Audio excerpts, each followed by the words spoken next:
People definitely hot sloth the early bird can have the worm because worms are gross in mornings. Our stupid shirt make assumptions.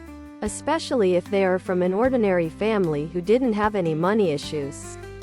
It sucks. But I care about my family and I don't care about the ones who do make those assumptions.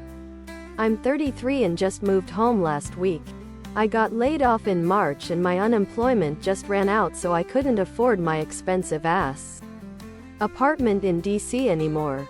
This hot sloth the early bird can have the worm because worms are gross and mornings are stupid shirt. Tank top, V-neck, sweatshirt and hoodie, V-neck, tank top, sweatshirt, hoodie, 29 and living W. My mother. My husband is in another state going to grad school and my stepfather just passed away. It's the best of the whole situation. And as the hot sloth the early bird can have the worm because worms are gross and mornings are stupid shirts. Other poster said. My parents aren't going to be around forever. I'm less than 10 minutes from my dad's. I'll look back on this time W. Fond memories. Moving back in while working full-time. Other product.